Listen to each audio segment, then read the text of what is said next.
आप कल्पना करिए कि जो लोग काला चश्मा लगा के होली खेलते हैं उनका दिल कितना काला होगा।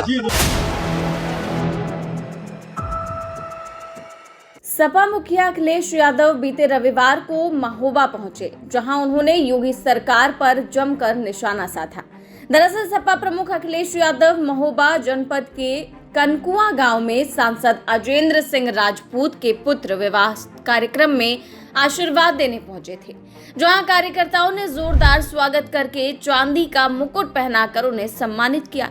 इसी दौरान उन्होंने मीडिया से बातचीत करते हुए डिप्टी सीएम केशव प्रसाद मौर्य पर तंज कसते हुए कहा कि उन्होंने क्या सपना देखा था और क्या हासिल हुआ, गवर्नमेंट सर्वेंट बनकर रह गए हैं। इसके साथ ही सपा मुखिया ने भाजपा के जिलाध्यक्षों की देरी से सूची आने पर भी कहा कि चुनाव आते आते फिर से ये जिलाध्यक्ष बदले जाएंगे।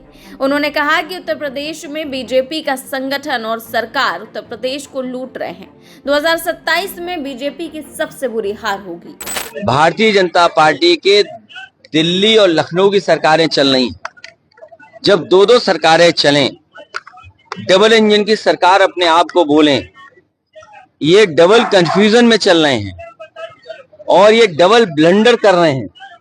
अगर किसान की ये खुशहाली चाहते तो किसान की पैदावार की कीमत मिलती। न गन्ने का किसान खुश है, और यहाँ पर तो आप उस इलाके में हैं जहाँ का किसान अपनी फसल की कीमत का इंतजार करता है। मूंगफली जैसी फसल किसान ने मेहनत करके पैदा की, लागत लगाई, और उसके बाद मूंगफली में किसानों के साथ बेईमानी हो गई। यहाँ जो भी फसल पैदा कर रहा है, तिल में भी अगर कीमत अच्छी मिलनी थी, सरकार को तय करना था, नहीं दे पाए। सरसों का जो भाव होना चाहिए था, क्योंकि जिस तरह का सरकार मुनाफा कमा रही है और सरकार के माध्यम से सरसों के तेल को लेकर के दूसरे लोग जो मुनाफा कमा रहे हैं, हमारे किसान को लाभ नहीं पहुंच पा रहा। न व्यवस्था सरकार ने की है। जो मंडियां बनाना शुरू की थी समाजवादी सरकार में, उन मंडियों में भी पर्याप्त इंतजाम नहीं हुआ है। हमारे उत्तर प्रदेश को और खासकर बुंदेलखंड को बेरोजगारी ने घेर लिया है। रोजगार नहीं, नौकरी नहीं, और इतने बड़े पैमाने पर पढ़े लिखा नौजवान बेरोजगार घूम रहा है, नौकरी की आशा में घूम रहा है।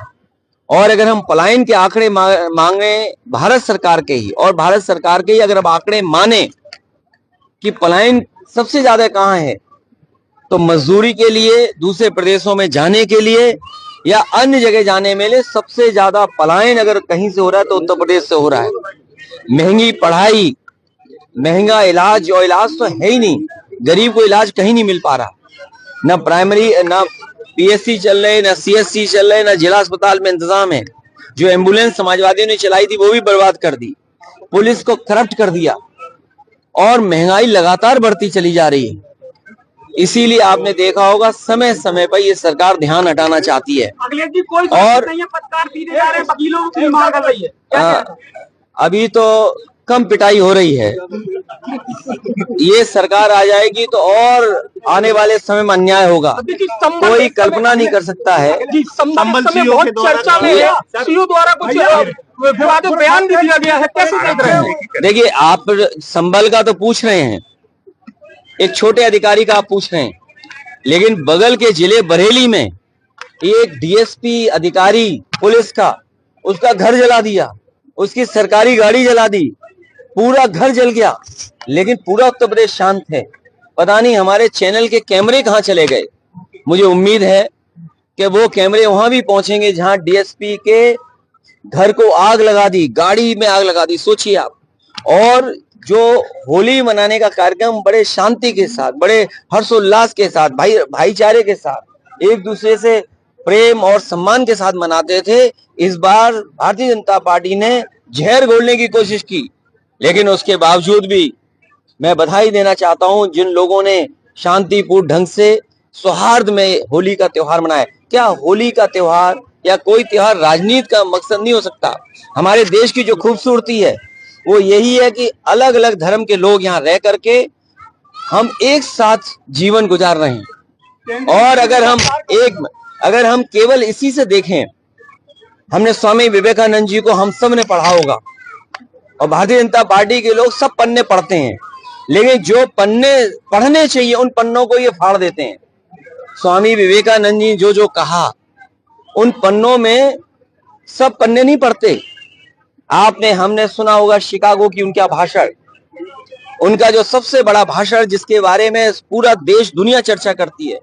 उस भाषण में उन्होंने कहा कि हमारा भारत देश वो है जो सबको एक्सेप्ट करता है, और हमारा देश और धर्म वो है जो हमें टॉलरेंस का रास्ता दिखाता है, हमारे धैर्य का रास्ता दिखाता है, हमें टॉलरेंस का रास्ता दिखाता है।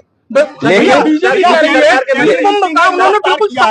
अब आप कल्पना करिए कि जो लोग काला चश्मा लगा के होली खेलते हैं उनका दिल कितना काला होगा। जो लोग काला चश्मा लगा करके होली खेल रहे हों और उनका दिल कितना काला होगा।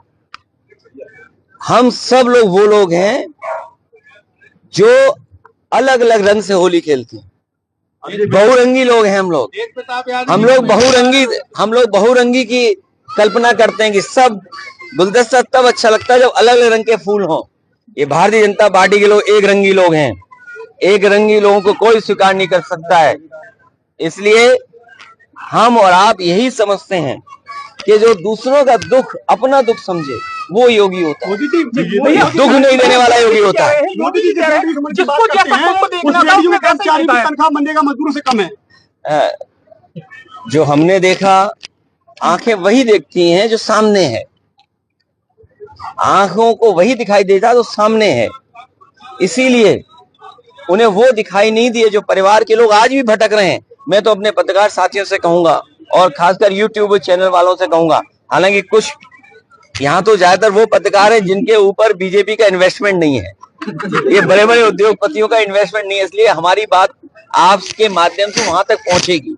मैं अपने पत्रकार साथियों से कहूंगा, प्रयागराज में आज भी आप जाइए, थानों के सामने, अस्पताल के सामने, आपके स्टेशन के सामने या पब्लिक प्लेसेस जितनी भी हैं वहां आज भी पोस्टर लगे हुए हैं। और सरकार का आंकड़ा ये बताता है कि 900 लोगों के लगभग अभी तक मिले नहीं है। मैं आपके माध्यम से भी कहूंगा, कुंभ तो खत्म हो गया, महाकुंभ खत्म हो गया, लेकिन कम से कम उन परिवार के सदस्यों की सच्ची जानकारी तो मिल जाए।